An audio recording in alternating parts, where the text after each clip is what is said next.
Muy buenas tardes.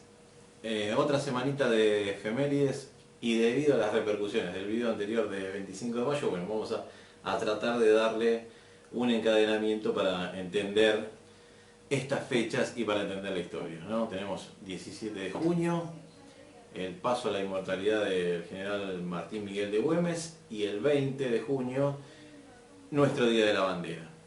Bien, pero ¿qué es lo que pasó? Empezamos con el cuestionamiento. ¿Qué es lo que pasa? ¿Qué es lo que pasa después del 25 de mayo? Recordemos un poquito. 25 de mayo, tenemos, se pone al gobierno virreinal, salen los españoles, entran los criollos, que van a hacer, lo primero que van a hacer los criollos es el 26, es hacer un juramento en nombre de Fernando VII. Recordemos Fernando VII, prisionero en España, fíjense la banda que tiene Fernando VII en esta imagen, que esos colores que después van a ser representativos y van a tener mucha significación en los símbolos patrios. Bien, Sales, ¿qué pasa con Cisneros y con el obispo Lueve, por ejemplo, que son los depuestos? Ellos van, se contactan con los españoles, muchos españoles en las Provincias Unidas. Dejamos de hacer el virreinato del Río de la Plata para hacer las Provincias Unidas. Muchos españoles en las Provincias Unidas, ellos se contactan y van tomando posesión para escapar, ¿no? Se van, la orden es que no paren, se suben al barco, que no paren en ninguna costa americana y van directamente hacia España, hacia las Islas Canarias. Cisneros hace un descargo de los acontecimientos que bueno, que queda en nada. Pero los criollos que van a hacer la primera junta de gobierno, recordemos Belgrano, Castelli, Saavedra, Larrea, Mariano Moreno, Alvear, bien, todos ellos van a hacer un juramento en nombre de Fernando VII, el rey prisionero en España. Dentro de las posibilidades de las juntas de gobierno están los carlotistas, que es, aprovechando la presencia de la hermana de Fernando VII en el Brasil, ¿sí?, regente de Portugal, algunos dicen, bueno, sería bueno darle la autoridad a la princesa Carlota, Joaquina Carlota, pero queda desestimada esta situación después de que la Junta de Gobierno se proclama como gobierno. Bien, tenemos 26 de mayo, este juramento. El mismo 27 de mayo ya empiezan las medidas que va a tomar la Junta. ¿Cuál va a ser la primera medida? Armar un servicio militar, ¿sí? Necesitamos tener un ejército para defenderse de los contrarrevolucionarios que van a surgir en muchas partes de las Provincias Unidas.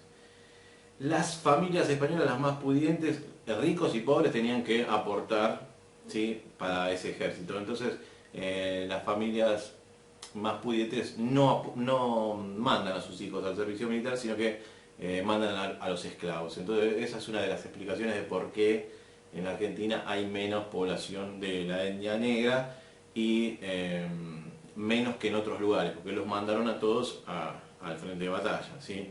Bueno, entonces se empieza este relevamiento y se llama a que cada una de las provincias elijan diputados, ¿sí?, que manden a sus diputados para que sean representados en este gobierno, en este primer gobierno de las Provincias Unidas. Bien, vamos a tener algunos lugares que no van a obedecer a esto, no van a decir, no, esto es una locura, ¿sí? Nosotros respondemos a la autoridad española, y ahí sí se va a poner brava la cosa y ahí empiezan los conflictos, que van a ser los conflictos armados que van a dar inicio a lo que llamamos guerra de la independencia y más adelante algunas guerras civiles o enfrentamientos civiles que tienen que ver con esto, de quién va a ser nuestro representante, cuál va a ser nuestra forma de gobierno, y ahí empieza la apasionante historia de las Provincias Unidas, ¿sí? Así que bueno, eso es lo que vemos a partir de este momento.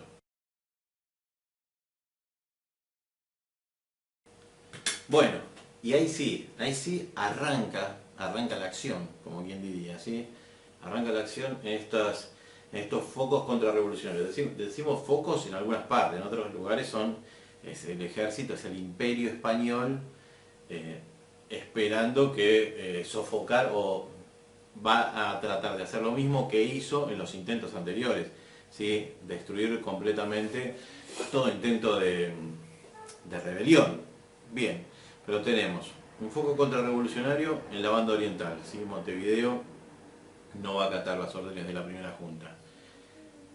Por supuesto, el fuerte más grande, los españoles están en el Alto Perú. El Perú es el lugar donde se llevaban la mayor cantidad de oro, quedaron establecidos ahí. ¿Sí? Muchas veces nos preguntamos, o nunca se preguntaron, les digo, nunca se preguntaron por qué Europa y España tiene esa superioridad económica muy por encima de los pueblos americanos. Bueno, esta es la respuesta, ¿sí? Casi 500 años llevándose todos los recursos que pudieron, ¿sí? Durante la etapa colonial se llevaron, entonces lograron esta superioridad y este nivel de vida mucho mejor, mucho más cómodo que el que vivimos los americanos. Aunque los historiadores españoles digan lo contrario, sí ocurre de esta manera. Bien, pero tenemos el Imperio Español en el Perú, focos contrarrevolucionarios en Montevideo, en Chile, ¿sí? Paraguay no se decide, que sí, que no, que acata las órdenes de la Junta, que no. Y el más cercano va a ser el de Córdoba, ¿sí? Al mando de... En Córdoba estaba Santiago de Liniers. Santiago de Liniers había sido un héroe durante las invasiones inglesas. 1806, 1807, invasiones inglesas, uno de los más destacados peleando contra los ingleses fue Santiago de Liniers, ¿sí? Después fue virrey también de las Provincias Unidas y en este momento estaba en Córdoba. Él escribe a la Junta pidiéndole que depongan la actitud, que bueno, no, se lo llama al orden, Liniers no acata el orden, entonces mandan una delegación a buscarlo, lo toman prisionero. El que lo toma prisionero es Ortiz Ocampo, un soldado que había sido compañero de Liniers y no se anima a fusilarlo, no se anima a acatar las órdenes de la primera junta de fusilarlo, entonces va a Castelli directamente, uno de los miembros de la primera junta. Recuerdan Castelli, el orador de aquella semana de mayo.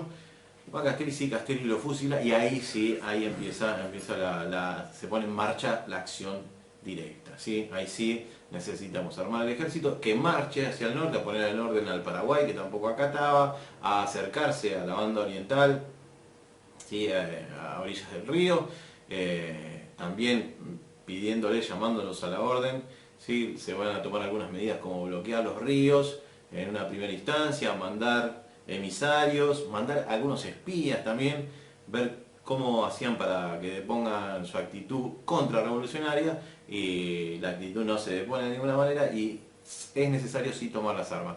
¿Quién va a tomar las armas? ¿A quién van a mandar allá al norte? Van a mandar, o va a ir porque esto es así, ¿no? Es quien se va a ofrecer y va a ser Manuel Belgrano, ¿sí? Y entonces en este capítulo tenemos que hablar de Manuel Belgrano, el creador de la bandera, el creador de la insignia patria, la que nos llama a la efeméride esta del 20 de junio. Hay que declarar algo sobre el 20 de junio. El 20 de junio es el día de la muerte de Belgrano. Belgrano hizo la bandera por primera vez en febrero, pero febrero nos queda afuera del calendario escolar. Así que tomamos esta fecha, ¿sí? como efeméride para recordar a Manuel Belgrano y para recordar, ¿sí? el nacimiento del símbolo patrio. Así que bueno, le vemos a partir de ahora esta situación. Yo me voy a esta esquina, ¿sí? Porque estaba haciendo mal los videos, ustedes no me decían nada. Yo me pongo en el centro y pongo chiquitas las imágenes y lo importante son las imágenes, y me quedo yo desde este plano. Bueno, seguimos. Vamos a hacer una síntesis y una estructuración de la historia, si no podemos estar acá dos años. Pero bueno, vamos a tratar de sintetizar. Sí, tenemos primero la Junta de Gobierno. Esa primera junta va a derivar en una junta grande cuando se llaman a todos los diputados, ¿sí? Cuando se mandan, se hacen las misiones. Por ejemplo, Mariano Moreno va en una misión diplomática a que se reconozca la Junta de Gobierno criolla en Inglaterra y a comprar armas, ¿sí? La expedición militar a poner en orden a las provincias que no acatan a la Junta va a estar al mando de Manuel Belgrano. Entonces volvemos. Primera junta. Junta grande, eso va a derivar en un triunvirato, un segundo triunvirato y después un directorio. Todo esto en muy poco tiempo, así que fíjense, si no se ponen de acuerdo entre ellos, imagínense los que los están mirando alrededor, ¿sí? Porque estas primeras gobiernos son el ejemplo de los otros pueblos. Entonces, ahí empieza esta situación problemática. Bien, el Paraguay no acata, se mandan a pedirles que sí, que se pongan, que se cortan el tránsito de los ríos, sí, pero finalmente es Belgrano el que va. Belgrano es un periodista, es escritor, Belgrano es el mejor promedio en Europa, él no tenía ninguna necesidad de hacer esto, por eso creo que Belgrano es uno de los héroes máximos de la independencia y de la patria misma, ¿sí?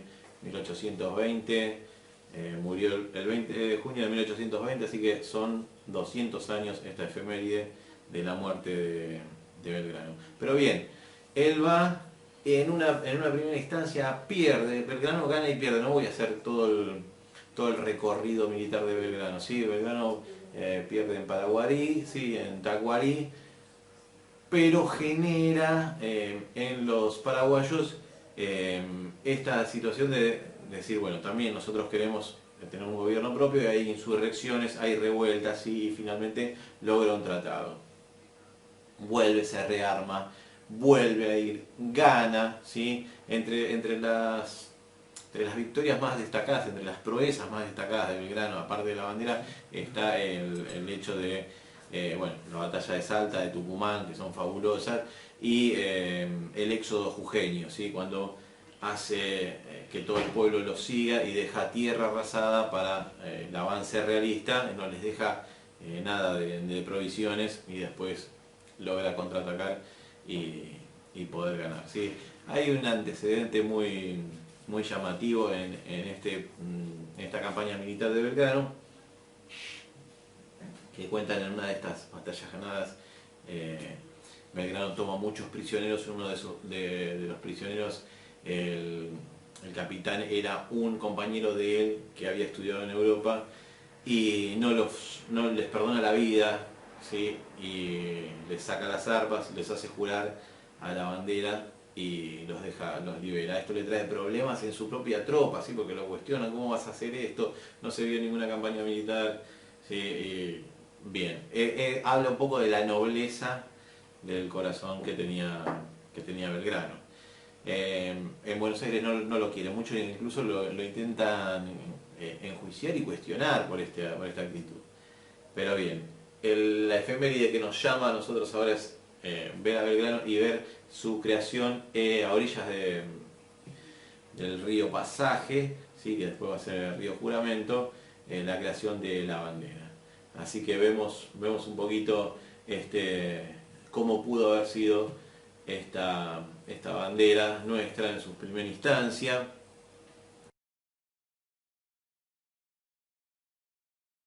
Desde su origen, el diseño de la bandera fue tema de discusión.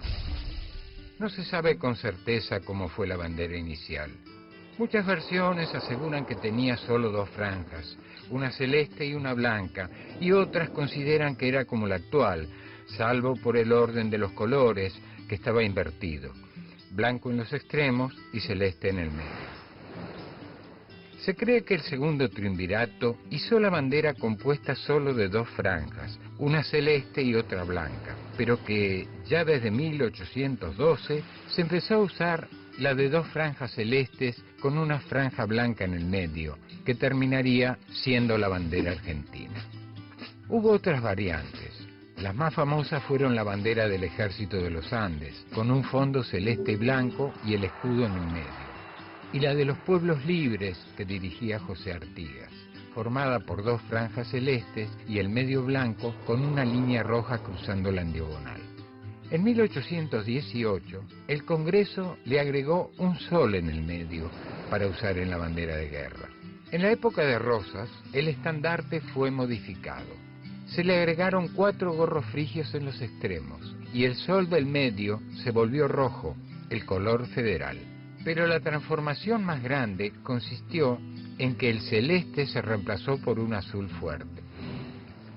En 1943, el gobierno nacional decidió unificar criterios y estableció que la bandera nacional debía ser la de guerra y que su uso se limitaría a los edificios públicos.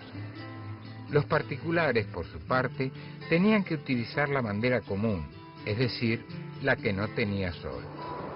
Eso tuvo vigencia hasta 1985, cuando a través de la ley 23.208 se decidió que esa distinción dejaría de existir y que solo habría una bandera argentina, la que llevaba el sol en el centro. Además, la norma establecía que esa bandera podía ser utilizada por todos los ciudadanos.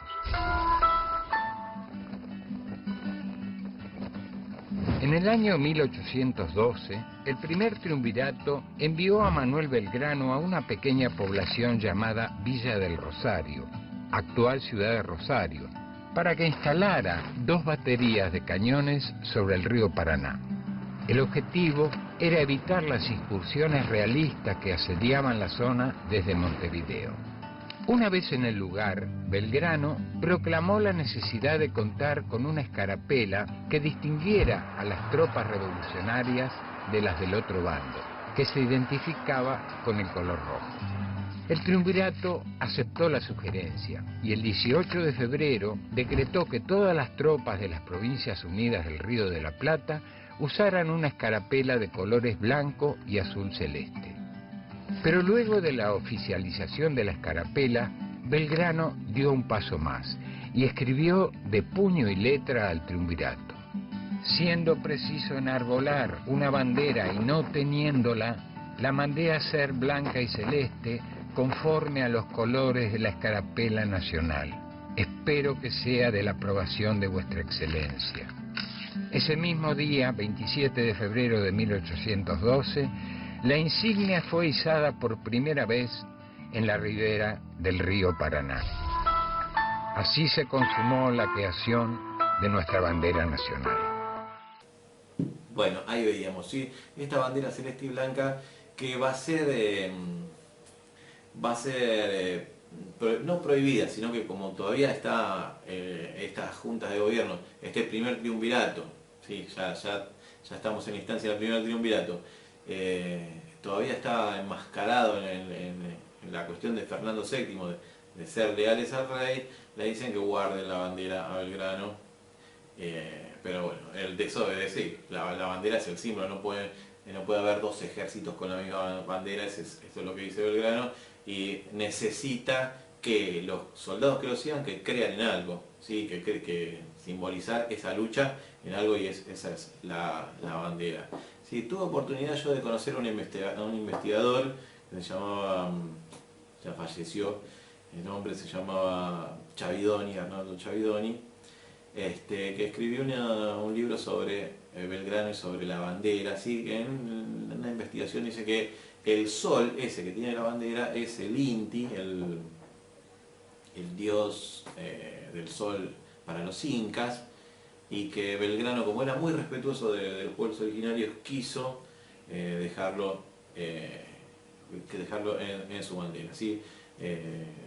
Hay algunas transformaciones en la bandera, pero básicamente es el distintivo que él nos deja. Así que, bueno, recordamos los 200 años